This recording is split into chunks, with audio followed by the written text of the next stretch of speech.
Assalamualaikum warahmatullahi wabarakatuh. Perkenalkan, nama saya Miranti Amalia Pari dengan NIM akhir 332. Saya mahasiswa dari Fakultas Hukum Universitas Muhammadiyah Malang.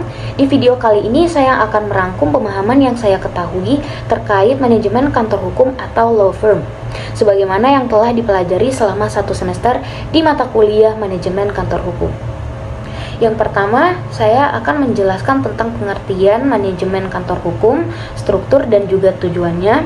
Dan yang berikutnya, saya akan menjelaskan beberapa teknik wawancara terhadap klien menurut Adderley.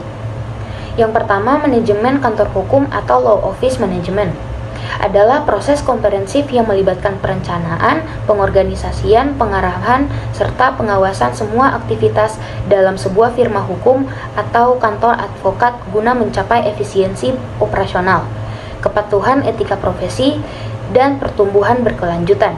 Konsep ini mengintegrasikan elemen administratif, keuangan, serta sumber daya manusia, dan teknologi yang mendukung pengacara fokus pada praktik hukum inti seperti litigasi, konsultasi, atau transaksi korporasi, sambil menjaga standar profesionalisme tinggi sesuai regulasi seperti peradi di Indonesia. Berikutnya yaitu struktur law firm. Struktur law firm sendiri merupakan hierarki organisasi yang dirancang secara piramida untuk membagi tugas berdasarkan tingkat pengalaman, spesialisasi, dan fungsi pendukung, sehingga memastikan efisiensi operasional serta kualitas layanan hukum di firma hukum Indonesia. Struktur umum dimulai dari managing partner atau executive partner di puncak piramida, yang bertanggung jawab atas visi strategis firma, pengambilan keputusan bisnis besar seperti ekspansi cabang atau merger di firma lain, pengelolaan keuangan keseluruhan termasuk profit sharing antar mitra, serta representasi eksternal di forum seperti IBA atau Pradi. Di bawahnya equity partner atau senior partners, mitra pemilik saham, memimpin practice group yang spesifik seperti korporat, litigasi pidana, atau hak kekayaan intelektual dengan otoritas penuh atas klien besar dan win rate kasus strategis. Tingkat menengah diisi senior associates 4-8 tahun pengalaman yang supervisi tim junior, handle negosiasi, M&A, dan kontribusi bisnis development. Sementara junior associates 0-4 tahun, fokus riset jurisprudensi MK dan MA, drafting gugatan PM dan PP, dan court appearance pendahuluan. Yang berikutnya yaitu tujuan operasional firma hukum. Tujuan operasional firma hukum itu sendiri bertujuan agar memberikan konsultasi hukum, representasi litigasi di pengadilan seperti PN atau PT, menyusun kontrak, serta negosiasi prasengketa agar klien mencapai resolusi optimal dengan biaya yang efisien.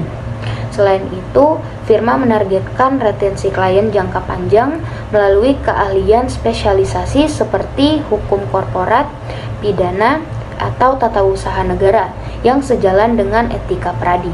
Selanjutnya juga ada tujuan finansial. Secara finansial, firma hukum bertujuan menghasilkan keuntungan berkelanjutan bagi mitra melalui model billing hourly, fixed fee, atau retainer, sambil menjaga profitabilitas di tengah kompetisi pasar hukum di Indonesia.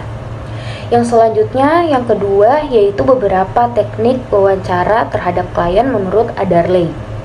Yaitu satu, dalam wawancara seorang konselor tidak memberikan ceramah. Artinya seorang konselor yang terlalu banyak berbicara sehingga telah menyita hampir seluruh waktu bertemu dengan klien. Dan hal ini akan menghambat klien berbicara. Klien akan bersifat pasif sebagai pendengar. Konseling yang baik, kegiatan berbicara terhadap klien sehingga konselor akan banyak melakukan kegiatan mendengarkan. Klien akan banyak memberikan keterangan-keterangan kepada konselor, terutama yang berhubungan dengan permasalahan yang dialaminya. Dengan adanya konselor sedikit berbicara akan berarti memberikan kesempatan yang sebanyak-banyaknya terhadap klien untuk mencurahkan isi hatinya. 2. Dalam berbicara, konselor menggunakan kata-kata yang sederhana, yang berarti kata-kata itu dapat dicerna oleh klien, dapat dipahami dan juga dimengerti. Dan dengan demikian, terjadi hubungan yang baik dan komunikasi yang lancar. Tidak ada GAP antara konselor dan juga klien. Konselor harus menggunakan bahasa yang sesuai dengan tingkat kemampuan kliennya. Istilah kata-kata sulit jangan terlalu digunakan. Dipilih kata-kata yang membina keakraban dan juga kehangatan, sehingga klien dapat mengungkapkan apa yang ada di dalam hatinya secara tidak ragu-ragu. Dari kata-kata yang sederhana menyebabkan klien menaruh rasa simpati terhadap konselor dan merasa dapat berbicara dengan aman. Yang ketiga, dalam mewawancara konselor harus merasa yakin bahwa informasinya diperlukan oleh klien. Berarti mempunyai keyakinan bahwa dirinya diperlukan dan pertolongannya sangatlah dibutuhkan. Keyakinan itu akan menjadi konselor mantap dalam memberikan bantuan kepada klien.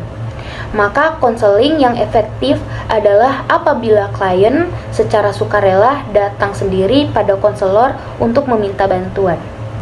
Dan yang keempat, konselor merasakan sikap klien dalam menyelesaikan masalahnya. Hal ini berarti adanya perasaan empati dari konselor memahami diri klien, dan klien mengerti bahwa konselornya memahami dirinya. Baik, itu saja yang bisa saya jelaskan dalam video ini. Mohon maaf apabila ada kesalahan selama memberikan penjelasannya. Wassalamualaikum warahmatullahi wabarakatuh. Thanks for watching.